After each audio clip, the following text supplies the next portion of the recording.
जय माता दी भक्तों। आज तक आपने सुना होगा विष्णु पुराण के बारे में, लेकिन आज तक आपने ये नहीं सुना होगा कि विष्णु पुराण में क्या बताया गया है। तो आज हम आपके लिए बताते हैं। सबसे पहले शुरू करने से पहले आप चैनल को सब्सक्राइब कर दीजिए, ताकि आगे भी हम आपके लिए इसी प्रकार की नई नई वीडियो लाते रहें और उनका नोटिफिकेशन सबसे पहले आपको प्राप्त हो सके। तो शुरू करते हैं। विष्णु पुराण में भगवान सर्वप्रथम मत्स्य अवतार का वर्णन मिलता है। तो आइए सुनते हैं भगवान विष्णु के मत्स्य अवतार के बारे में। नंबर 1, मत्स्य अवतार। मत्स्य अवतार भगवान विष्णु के प्रथम अवतार हैं। मछली के रूप में अवतार लेकर भगवान विष्णु ने एक ऋषि को सब प्रकार के जीव जंतु एकत्रित करने के लिए कहा, और पृथ्वी जब जल में डूब रही थी तब मत्स्य अवतार में भगवान ने उस ऋषि की नाव की रक्षा की। इसके पश्चात ब्रह्मा ने पुनः जीवन का निर्माण किया। एक दूसरी मान्यता के अनुसार एक राक्षस ने जब वेदों को चुराकर सागर की अथाह गहराई में छुपा दिया, तब भगवान विष्णु ने मत्स्य रूप धारण करके वेदों को प्राप्त किया और उन्हें पुनः स्थापित किया। मत्स्य अवतार की कथा। मत्स्य अवतार की कथा इस प्रकार है। एक बार ब्रह्मा जी की असावधानी के कारण एक बहुत बड़े दैत्य ने वेदों को चुरा लिया। उस दैत्य का नाम हैग्रीव था। वेदों को चुरा लिए जाने के कारण ज्ञान लुप्त हो गया। चारों ओर अज्ञानता का अंधकार फैल गया और पाप तथा अधर्म का बोलबाला हो गया। तब भगवान विष्णु ने धर्म की रक्षा के लिए मत्स्य रूप धारण करके हैग्रीव का वध किया और वेदों की रक्षा की। भगवान ने मत्स्य का रूप इस प्रकार धारण किया। इसकी विस्मयकारिणी कथा इस प्रकार है। कल्पांत के पूर्व में एक पुण्यात्मा राजा तप कर रहा था। राजा का नाम सत्यव्रत था। सत्यव्रत पुण्यात्मा तो था ही, बड़े उदार हृदय का भी था। प्रभात का समय था, सूर्योदय हो चुका था। सत्यव्रत कृतमाला नदी में स्नान कर रहा था। उसने स्नान करने के पश्चात जब तर्पण के लिए अंजलि में जल लिया, तो अंजलि में जल के साथ एक छोटी सी मछली भी आ गई। सत्यव्रत ने मछली को नदी के जल में छोड़ दिया। मछली बोली, हे राजन, जल के बड़े बड़े जीव छोटे छोटे जीवों को मारकर खा जाते हैं।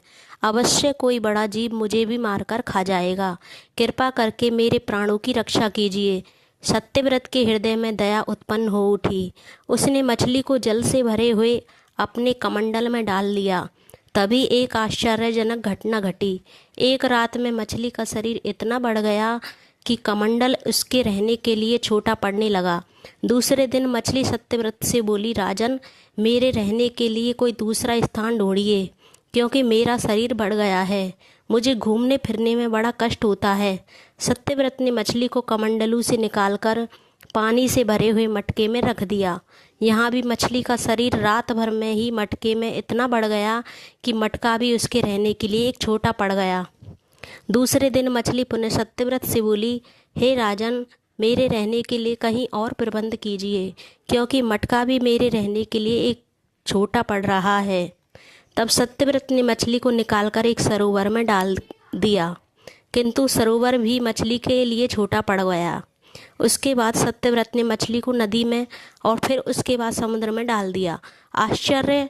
समुद्र में भी मछली का शरीर इतना अधिक बढ़ गया कि मछली के रहने के लिए वह छोटा पड़ गया। अतः मछली पुनः सत्यव्रत से बोली, राजन, यह समुद्र भी मेरे रहने के लिए उपयुक्त नहीं है। मेरे रहने की व्यवस्था कहीं और कीजिए। अब सत्यव्रत विस्मित हो उठा। उसने आज तक ऐसी मछली कभी नहीं देखी थी। वह विस्मय भरे स्वर में बोला, मेरी बुद्धि को विस्मय के सागर में डुबो देने वाले आप कौन हैं? मत्स्य रूपधारी श्री हरि ने उत्तर दिया, राजन, हैग्रीव नामक दैत्य ने वेदों को चुरा लिया है। जगत में चारों ओर अज्ञान और अधर्म का अंधकार फैला हुआ है। मैंने हैग्रीव को मारने के लिए ही मत्स्य का रूप धारण किया है। आज से 7वें दिन पृथ्वी प्रलय के चक्र में फिर जाएगी। समुद्र उमड़ उठेगा, भयानक वृष्टि होगी, सारी पृथ्वी पानी में डूब जाएगी। जल के अतिरिक्त कहीं और कुछ भी दृष्टिगोचर नहीं होगा। आपके पास एक नाव पहुंचेगी। आप सभी अनाजों और औषधियों के बीजों को लेकर सप्तऋषियों के साथ नाव पर बैठ जाइएगा।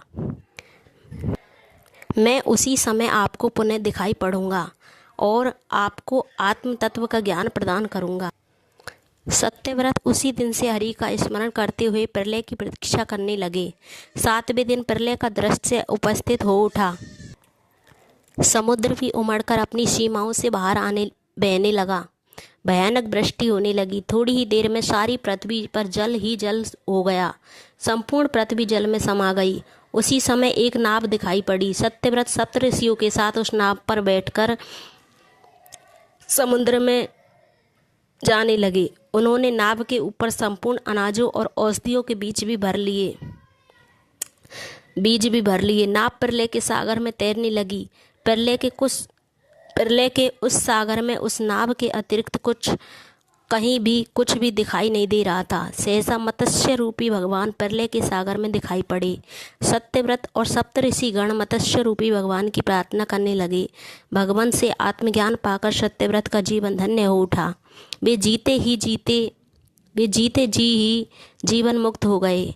प्रलय का प्रकोप शांत होने पर मत्स्य रूपी भगवान ने हयग्रीव को मारकर उससे वेद छीन लिए। भगवान ने ब्रह्मा जी को पुनः वेद दे दिए। इस प्रकार भगवान ने मत्स्य रूप धारण करके वेदों का उद्धार तो किया ही, साथ ही संसार के प्राणियों का भी अमित कल्याण किया। इस प्रकार भगवान विष्णु के मत्स्य अवतार की कथा का अंत होता है। अगले अवतार की कथा आपको अगली नई वीडियो में प्राप्त होगी, जिसमें बताया गया होगा कि भगवान विष्णु ने किस प्रकार कश्यप अवतार धारण किया है। तो उसके सुनने के लिए आप पहले चैनल को सब्सक्राइब कर दीजिए, ताकि आगे आने वाली वीडियो आप तक पहुंच सके। धन्यवाद।